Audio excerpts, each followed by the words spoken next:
ராஜேஷ் அவர்கள் சமீபத்தில் காலமாக இருக்கார் அப்படின்ற செய்தி நம்ம எல்லாருக்குமே தெரியும். இது மிகப்பெரிய அளவில் எல்லோருக்குமே சோகத்தை ஏற்படுத்தியிருக்கு. அவள் ஒரு தொடர்கதை படத்தின் மூலமாக அறிமுகமாகி மிகப்பெரிய அளவில் நல்ல பார்த்திங்கன்னா ஒரு நடிகராக வலம் வந்தார். அதோடு மட்டும் இல்லாமல் தொடர்ந்து நிறைய திரைப்படங்கள் நடிக்க ஆரம்பித்தார். அந்த 7 நாட்கள் பாக்யராஜ் அவர்கள் இயக்கி நடித்த திரைப்படத்தில் முக்கிய கதாபாத்திரத்தை நடித்து இவருடைய கதாபாத்திரம் அந்தளவுக்கு பேசப்பட்டிருந்தது. அதையெல்லாம் தாண்டி 1949 இவர் பிறந்திருக்கிறாரு. 1979 வரைக்குமே இவர் படித்து ஆசிரியராக பணிபுரிஞ்சிருக்கிறார். அதற்கப்புறமாக தான் இவருக்கு நடிப்பில் ஆர்வம் இருந்து தொடர்ந்து நடிக்க ஆரம்பிச்சிருக்கிறாரு. இப்படி நல்லா தான் அவருடைய வாழ்க்கை போயிட்டு இருந்திருக்கு. இவர் அடிப்படையில் பார்த்தீங்கன்னா கிறிஸ்தவராக இருந்தாலும் ஜோதிடத்தில் ரொம்பவே அதிக நாட்டம் இருக்கிறவராக இருந்திருக்கிறாரு. அதையும் தாண்டி ரியல் எஸ்டேட்டு, பிறகு பார்த்தீங்கன்னா ஜோதிடம் அப்படின்னு தன்னுடைய சில விஷயங்களை மாற்றிக்கிட்டு மிகப்பெரிய அளவில் ஒரு நடிகராக மட்டும் இல்லாமல் இந்த 2 ட்ராக்லையுமே சூப்பராக போயிட்டு இருந்திருக்கிறாரு. நிறைய பேர் சொல்லியிருக்கிறாங்களாம், நீங்கள் நல்லா தான் நடிச்சிட்டு இருந்தீங்க அப்படின்னு. இல்லை, நம்மளுக்கு நடிப்பெல்லாம் ஒத்து வரல அப்படின்னு தான் நான் இந்த முடிவு எடுத்தேன்னு பேட்டிகளில் சொல்லியிருப்பார்.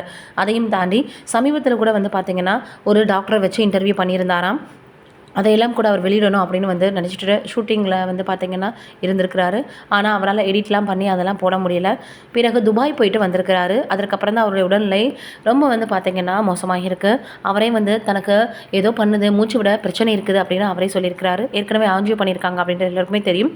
இந்த சூழ்நிலையில் இவர் என்ன பண்ணியிருக்கிறாரு அப்படின்னு பார்த்தோன்னா தன்னுடைய மகன்கிட்ட போய் சொல்லியிருக்கிறாரு. பிறகு எல்லோரும் சேர்ந்து தான் மருத்துவமனைக்கு கூட்டிகிட்டு போயிருக்கிறாங்க. ஆனால் மருத்துவர்கள் பரிசோதனை செஞ்சுட்டு இறந்துட்டாரு அப்படின்றத சொல்லியிருக்கிறாங்க. இது மிகப்பெரிய அளவில் அந்த குடும்பத்தினருக்கு சோகத்தை ஏற்படுத்தியிருக்கு. அதோடு மட்டும் இல்லாமல் இவர் ஏற்கனவே நிறைய பேட்டிகளில் சொல்லியிருக்கிறாராம், 75 வயது ஆயிடுச்சுன்னா அவன் எல்லாத்தையும் ஆண்டு அனுபவிச்சுட்டான்னு அர்த்தம். யாருக்கும் எந்த பிரச்சனையும் எந்த இடையூறும் இல்லாமல் போயிடணும், தொந்தரவு கொடுக்கவே கூடாது அப்படின்னு சொல்லியிருக்கிறாராம். நடிகர் இளவரசு அவர்களிடம் கூட இதை சொல்லியிருக்கிறாராம். வடிவுக்கரசி அவர்கள், ரஜினிகாந்த் அவர்கள் அப்படின்னு தொடர்ந்து பல பிரபலங்கள் இவருக்காக பார்த்திங்கன்னா இரங்கலை தெரிவித்து வந்துட்டு இருந்தாங்க. இது மிகப்பெரிய அளவில் இப்போ ரொம்பவே சோகத்தை ஏற்படுத்தியிருக்கு. ஒரு நல்ல நடிகர் இப்படி பார்த்திங்கன்னா திடீர்னு காலமாகிட்டாரே, ஆனால் அவருடைய ஆசைப்படி அது நடந்திருக்கு அப்படின்னு சொல்லியிருக்கிறாங்க. அதோட கமலஹாசன் அவர்கள் சொல்லுவாராம், நீங்கள் நல்லா தான் நடிச்சிங்க, ஏன் இப்படி ஆகிட்டீங்கன்னு. இவர் ராஜேஷை வைத்து படம் இயக்கணும்னு நினச்சிருந்தாராம் கமலஹாசன் அவர்கள்.